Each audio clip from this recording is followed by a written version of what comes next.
Vamos abordar sobre a fé para o impossível. Fé para o impossível, quando você já tentou de tudo.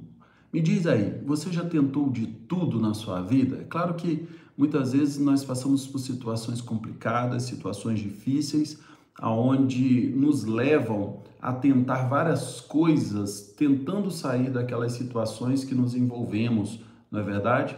E aí tentamos aqui, nos deparamos com uma porta fechada, como nós falamos ontem, quando todas as portas estão fechadas, mas existem momentos onde a gente já, na nossa consciência, no nosso entendimento, pensamos, já tentei de tudo, eu já não sei mais o que fazer, o controle já não está mais na minha mão.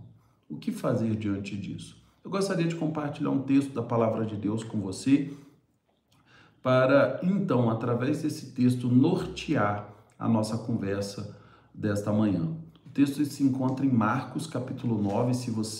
Eu sempre aconselho a você ter o papel, caneta e uma Bíblia aí do lado, porque a gente sempre vai trazer alguns insights aqui e é importante que você anote. A Bíblia, sempre vou estar trazendo textos bíblicos e é importante que você tenha uma Bíblia do seu lado para conferir se aquilo que eu estou dizendo é realmente a palavra de Deus ou coisa da minha cabeça, não é verdade? Então, sempre questione. Vamos lá. Marcos capítulo 9, do versos 17 ao verso 27, diz o seguinte: esteja bem atento à leitura, se for possível, acompanhe comigo aí na sua Bíblia, numa versão, de repente, até diferente, que você estiver aí. Verso 17 de Marcos capítulo 9 diz o seguinte: e dentre a multidão respondeu: Mestre, trouxe-te o meu filho, possesso de um espírito mudo, e este, onde quer que o apanha, lança-o por terra, e ele espuma, rilha os dentes e vai definhando. Roguei aos teus discípulos que o expelissem, e eles não o puderam. Então Jesus lhe disse: ó geração incrédula, até quando estarei convosco? Até quando vos sofrerei? Trazei-me. E trouxeram-lhe.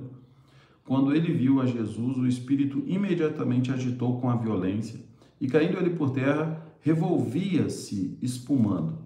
Perguntou Jesus ao pai do menino: há quanto tempo isso lhe sucede? Desde a infância, respondeu. E muitas vezes tu tem lançado no fogo e na água para o matar. Mas se tu podes alguma coisa, tem compaixão de nós e ajuda-nos. Verso 23. Guarda esse verso 23. Ao que lhe respondeu Jesus: se podes, tudo é possível ao que crê. Verso 24. E imediatamente o pai do menino exclamou com lágrimas: eu creio, ajuda-me na minha falta de fé. Vendo Jesus que a multidão concorria, repreendeu o espírito imundo, dizendo-lhe: espírito imundo e surdo, espírito mudo e surdo, eu te ordeno, sai deste jovem e nunca mais torne a ele. E ele, clamando e agitando-o muito, saiu, deixando-o como se estivesse morto, a ponto de muitos dizerem: morreu. Mas Jesus, tomando-o pela mão, o ergueu e ele se levantou.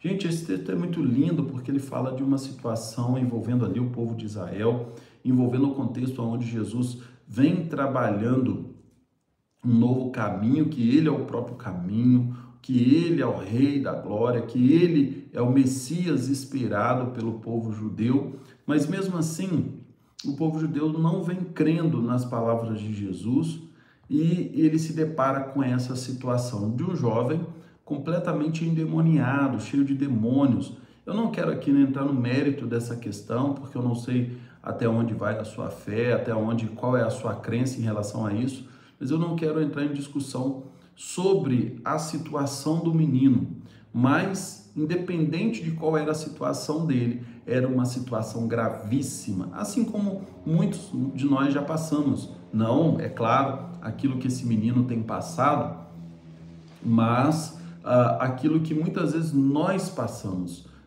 ou aquilo que o pai desse menino está passando, ele se vê sem controle para ajudar o seu filho.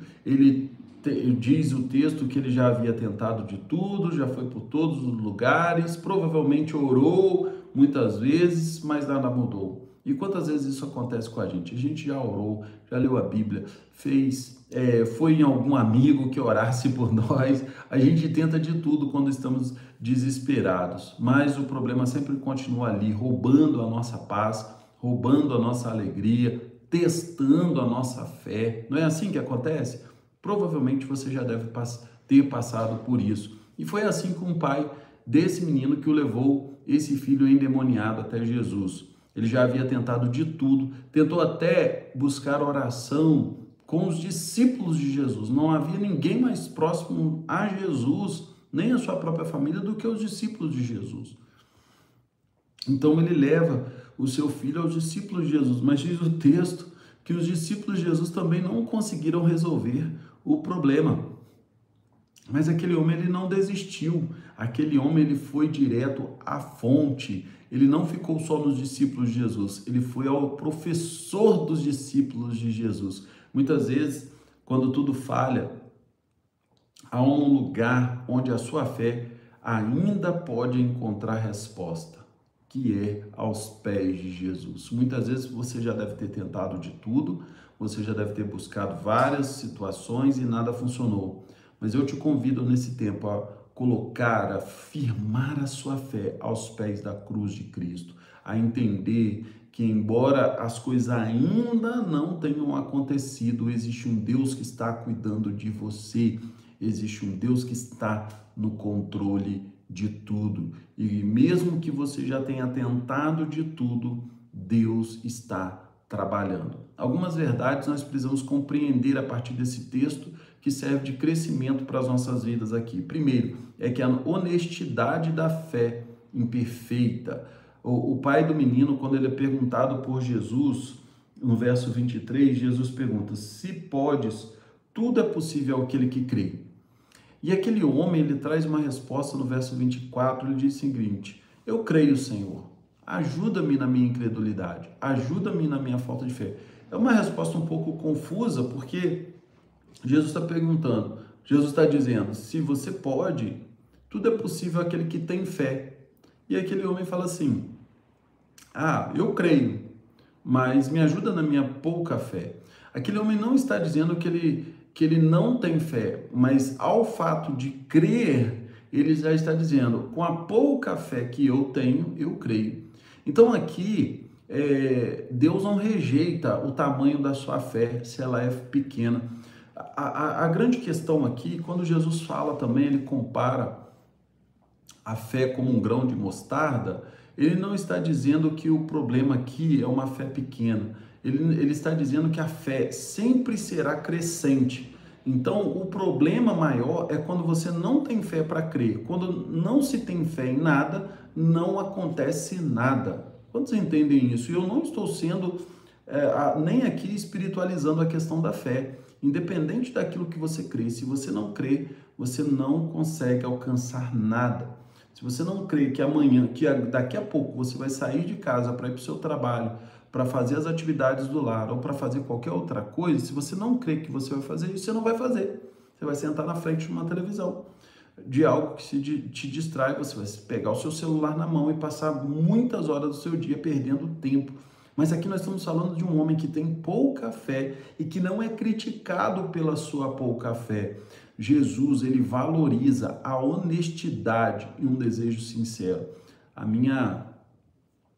meu desafio para você hoje é que você, independente do tamanho da sua fé, e nem pense sobre isso. Eu gosto de pensar assim e sempre desafiar as pessoas nesse sentido. Como seria o seu dia perfeito?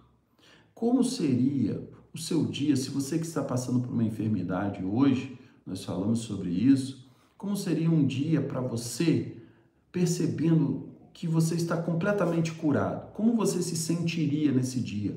O que você faria nesse dia? Tem outras pessoas que estão buscando um trabalho. Qual seria um trabalho ideal para você? Como você se sentiria trabalhando naquilo que você gosta? Talvez você gostaria de um relacionamento, talvez você gostaria de exercer uma função ou exercer uma atividade para o crescimento do reino. Talvez você gostaria de conhecer uma pessoa nova. Talvez você gostaria de executar alguma atividade diferente. Talvez você gostaria de ganhar mais. Quem é que gostaria de ganhar mais, não é verdade? Então, como você se sentiria? Como seria um dia, o seu dia, quando isso estiver acontecido? Então, tente sentir agora esse sentimento desse dia perfeito. Escreva isso no papel e comece a sentir isso todos os dias. Mas não aconteceu ainda, eu ainda não estou curado, eu ainda não estou trabalhando, eu ainda não aconteceu, não tenho um novo relacionamento, eu ainda não paguei as minhas contas, a pilha de boleto está ali, eu ainda estou com dificuldade, com vergonha de me apresentar para o reino de Deus, para a obra. Eu estou com vergonha de pegar um celular e gravar uma palavra de edificação para a vida de outras pessoas.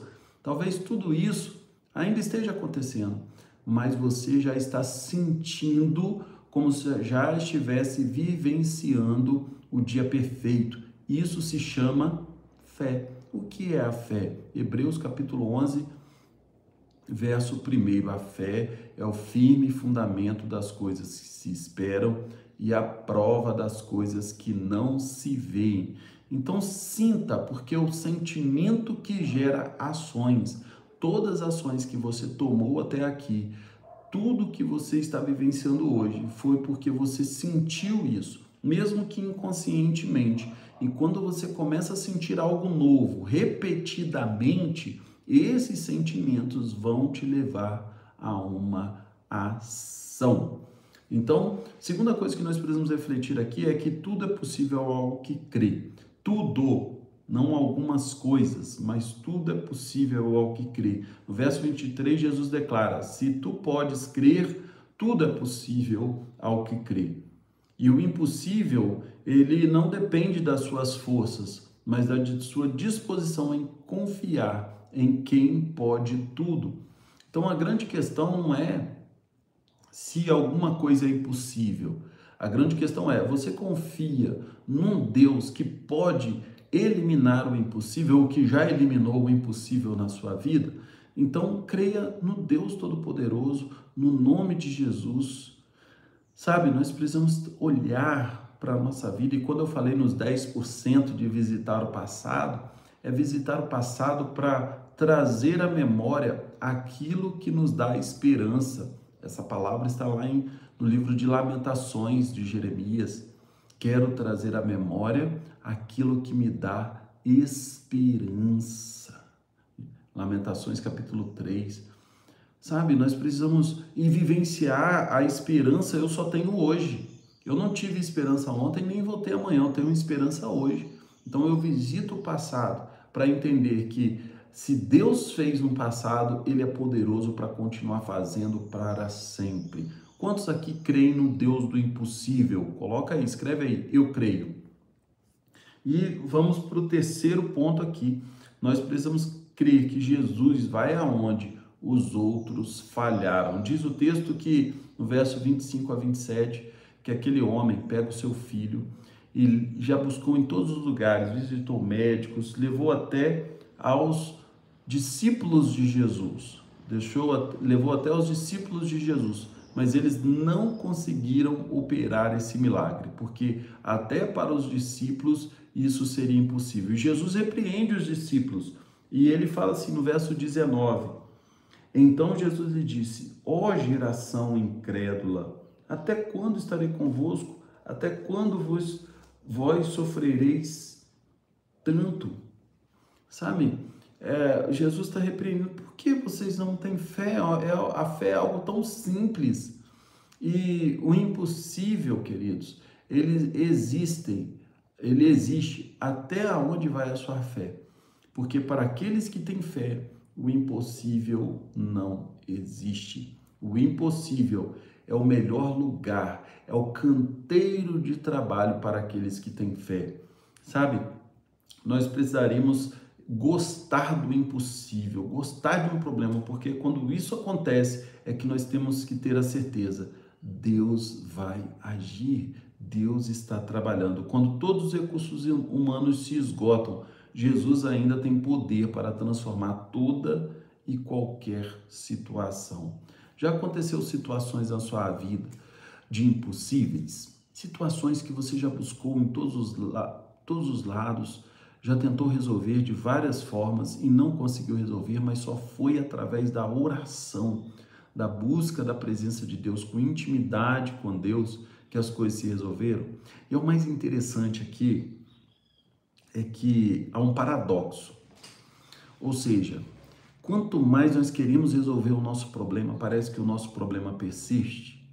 E aí, todas as vezes, quando nós soltamos os nossos problemas na presença de Deus e buscamos um relacionamento com Deus, chegamos diante de Deus não só para pedir, é importante que peçamos, mas chegamos diante de Deus não só para pedir, mas para vivenciar aquele tempo de relacionamento com Ele. Parece que as coisas vão se resolvendo sem a gente perceber. É esse ambiente que o impossível se torna possível. É um paradoxo porque a Bíblia vai dizer que não é por força e nem por violência, mas pelo Espírito Santo de Deus. Então, que possamos crer nesse tempo de que, mesmo que talvez você esteja cansado de tentar, talvez a sua fé esteja cambaleando, mas hoje Jesus te convida à mesma confissão daquele pai. Eu creio, me ajuda, Senhor, na minha falta de fé. Então aqui a grande questão é se você tem pouca fé ou muita fé. Diz o texto que quando aquele homem diz, eu creio, no verso 25 diz que Jesus viu a multidão e repreendeu o espírito mudo, disse, espírito mudo e surdo, eu te ordeno, saia desse jovem e nunca mais torne a ele. Sabe, irmãos, Jesus agiu somente depois que aquele homem disse, eu creio. Entenda os momentos aqui. O primeiro momento, o pai traz o filho para que Jesus pudesse curá-lo. Segundo momento, Jesus fala o seguinte, tudo bem, eu vou curá-lo, mas tudo é possível ao que crê. Sabe, é interessante aqui porque muitos poderiam pensar, e talvez você nem tenha pensado nisso, porque quando aquele homem pediu para que Jesus o curasse, Jesus não ordenou ao Espírito que saísse imediatamente da vida daquele menino. Jesus tem poder para fazer isso? Teria poder para fazer isso? Sim ou não? Sim, teria. Mas Jesus segue um princípio aqui e que ele quer ensinar esse princípio para todos nós até hoje. O primeiro princípio, Jesus é o nosso intercessor. Jesus é a nossa razão de viver.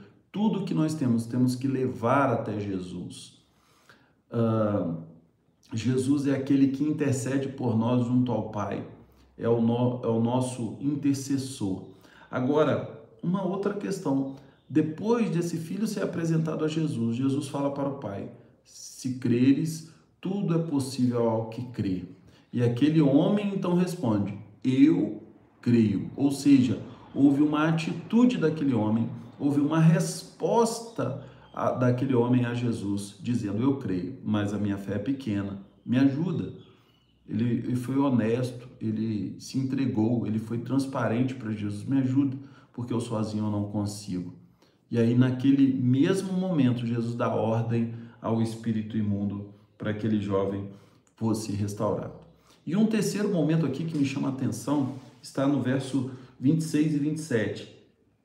E quando Jesus deu essa ordem, segundo o texto, o espírito imundo começou a agitar aquele jovem de um lado para o outro e de repente sumiu.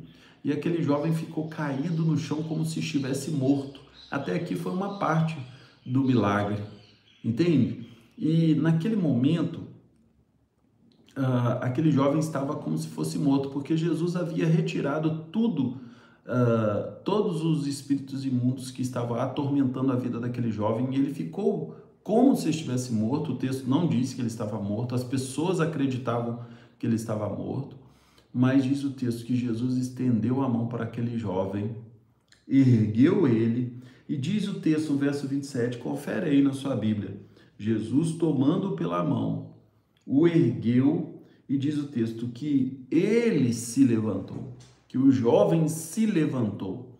Sabe, houve também uma ação daquele jovem depois de ser curado por Jesus. Muitas vezes nós ficamos esperando para que Deus faça tudo na nossa vida.